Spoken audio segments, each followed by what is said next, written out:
दोस्तों आज की इस वीडियो में हम आपको बताएंगे 1971 के उस युद्ध के बारे में जब भारत पर हमला करना चाहता था अमेरिका। दोस्तों इस वीडियो को पूरा देखिएगा और अगर ये वीडियो पसंद आए तो इसे लाइक, सब्सक्राइब और शेयर करना मत भूलिएगा। जैसा कि आप जानते हैं कि साल 1971 से पहले तक बांग्लादेश पाकिस्तान का ही एक हिस्सा था, जिसे पूर्वी पाकिस्तान के रूप में जाना जाता था। मगर पूर्वी पाकिस्तान में रहने वाले लोगों के साथ हमेशा नाइंसाफी की गई। इसके अलावा पूर्वी पाकिस्तान में रहने वाले लोग बांग्ला बोलते थे, जबकि पश्चिमी पाकिस्तान में वैसे कोई वास्ता नहीं था। ऐसे में पाकिस्तान की सरकार में हमेशा पश्चिमी पाकिस्तान का ही बोलबाला रहा, जिससे पूर्वी पाकिस्तान को जरूरी उन्नति नहीं मिल सकी। पूर्वी पाकिस्तान के लोग अब पश्चिमी पाकिस्तान नफरत करने लगे थे। इसी के साथ वहां अलगाव की राजनीति शुरू हो गई, जो अब भयानक रूप ले चुकी थी। इस अलगाव या कहें विद्रोह को दबाने के लिए पूर्वी पाकिस्तान ने बल प्रयोग किया और कई सैन्य ऑपरेशन भी चलाए। ऐसी स्थिति में भारत पर खतरा आन पड़ा था। बड़ी संख्या में पूर्वी पाकिस्तान से लोग भागकर अवैध रूप से प्रवेश करने लगे। इस स्थिति से निपटने के लिए भारत ने सैन्य ऑपरेशन चलाया। हालांकि इसमें अमेरिका ने अपनी टांग अड़ानी चाहिए और उसने भारत पर हमले के लिए अपने पोत बंगाल की खाड़ी में भेज दिए, लेकिन भारत के सहयोगी रूस ने अमेरिका की इस नीति को फेल कर दिया। आखिरकार पाकिस्तान का बंटवारा कर दिया गया और एक बांग्लादेश के नए राष्ट्र का उदय हुआ। पाकिस्तान के पक्ष में था अमेरिका। बंगाली शरणार्थी पूर्वी पाकिस्तान से निकलकर भारत में आने लगे थे, जो कि भारत के लिए परेशानी का सबब बनते जा रहे थे। इन हालातों पर गंभीरता बरतते हुए तत्कालीन प्रधानमंत्री इंदिरा गांधी ने अमेरिकी राष्ट्रपति रिचर्ड निक्सन को इस बारे में जानकारी दी कि पूर्वी पाकिस्तान में हालत बदतर हो रहे हैं और वहां से लोग भागकर भारत में आ रहे हैं। निक्सन को इस बात की भनक लग चुकी थी कि भारत पाकिस्तान के खिलाफ जंग छेड़ने की तैयारी में है। दरअसल अमेरिका पाकिस्तान के साथ सेंटो और सिएटो संधि के तहत जुड़ा हुआ था और अमेरिका को डर था कि यदि युद्ध हुआ और भारत जीत गया तो उसके समर्थन में एशिया में सोवियत संघ का विस्तार और बढ़ जाएगा।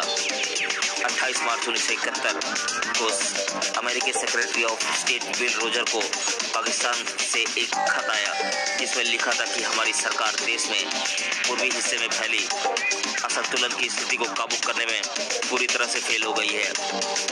ऐसे में अब अमेरिका को यकीन हो गया था कि जंग तय है। उसने चीन को भी इसमें शामिल करने की योजना बना ली। इसके लिए उन्होंने पाकिस्तान के जरिए चीन को संदेश पहुंचाया और हमले के लिए अमेरिका ने भेज दिया युद्धपोत। बहरहाल भारत इस बात से बेखबर था कि अमेरिका इस मुद्दे पर भारत को घेरना चाहता है। इससे बेखबर प्रधानमंत्री इंदिरा गांधी पूर्वी पाकिस्तान के बंगाली लोगों की स्थिति को सुधारने की आस लेकर अमेरिकी राष्ट्रपति निक्सन के पास पहुंची। उन्होंने निक्सन को बंगालियों के हालत के बारे में बताया और इस स्थिति में हस्तक्षेप करने की गुजारिश की, लेकिन निक्सन ने उन्हें किसी भी तरह की मदद करने से इनकार कर दिया। ऐसे में अब भारत के पास युद्ध ही एकमात्र रास्ता रह गया था। खतरनाक होती स्थिति के बीच भारत ने अपनी पूर्वी सीमा पर बंगाल की खाड़ी में युद्धपोत तैनात कर दिए। हालांकि जब तक भारत की ओर से पहला वार किया जाता, तब तक दिसंबर की रात को पाकिस्तान की ओर से भारत पर हमला कर दिया गया। भारत को इस बात का अंदाजा था, लेकिन युद्ध की तैयारी पूरी थी, लिहाजा भारतीय सेना ने भी युद्ध का बिगुल फूंक दिया।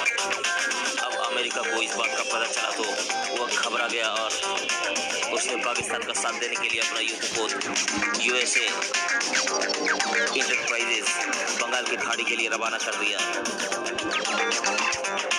अमेरिका ने सोचा कि वो अपने युद्धपोत के दम पर भारत को आत्मसमर्पण के लिए धमका लेगा। 10 दिसंबर को भारतीय खुफिया एजेंसी ने राष्ट्रपति निक्सन द्वारा सेक्रेटरी किसिंगर को भेजा गया एक संदेश पकड़ा, जिसमें निक्सन ने कहा था उनका 75,000 ton nuclear power aircraft carrier US enterprises अपने निर्धारित स्थान पर पहुंच गया है। खबर मिलते ही भारतीय नौसेना ने भी जवाब में अपने युद्धपोत आईएनएस विक्रांत को मैदान में उतार दिया। अब यूएसएस इंटरप्राइजेज और भारतीय शहरों के बीच विक्रांत चट्टान बनकर खड़ा था। ब्रिटिश जीते भारत के खिलाफ। इसी बीच सोवियत खुफिया एजेंसी से एक खबर आई कि ब्रिटिश युद्धपोत ईगल भारतीय महाद्वीप की ओर बढ़ रहा है। हालांकि इसके बावजूद भारत घबराए नहीं और प्रधानमंत्री इंदिरा गांधी ने सख्त रवैया अपनाते हुए दुश्मन का सामना करने का फैसला किया।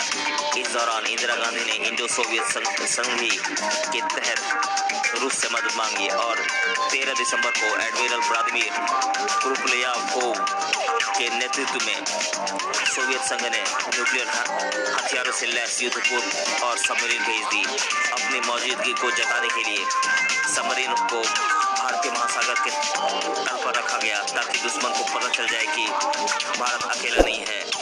रूस के बढ़ते कदम देख ब्रिटिश उल्टे पांव वापस हो गए। उनके साथ ही अमेरिका ने भी खाड़ी से अपनी सेना को वापस बुला लिया। बांग्लादेश को मिली स्वतंत्रता। इसी बीच प्रधानमंत्री इंदिरा गांधी ने एक नया दस्तावेज पारित किया और पूर्वी पाकिस्तान को अलग देश बनाने की अपनी योजना को आगे बढ़ाया। भारतीय सेना ने पूरी ताकत से हमला किया और लाहौर के रास्ते पाकिस्तान में दाखिल हो गई।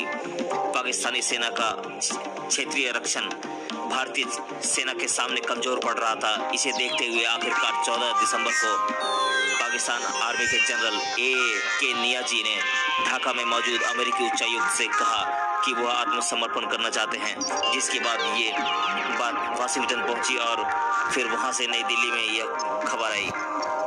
इसके बाद भारतीय सेना को आगे बढ़ने से रोक दिया गया और पाकिस्तान ने भारत के आगे आत्मसमर्पण कर दिया। भारत और पाकिस्तान के बीच आपसी सहमति के साथ पूर्वी पाकिस्तान को अलग देश घोषित कर दिया गया, जिसे बांग्लादेश नाम दिया गया।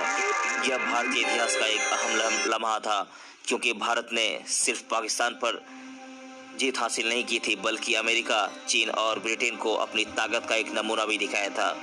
इस युद्ध के दौरान इंदिरा गांधी द्वारा लिए गए फैसले और सूझबूझ की बदौलत भारत दक्षिण एशिया का एक ताकतवर देश बनकर उभरा।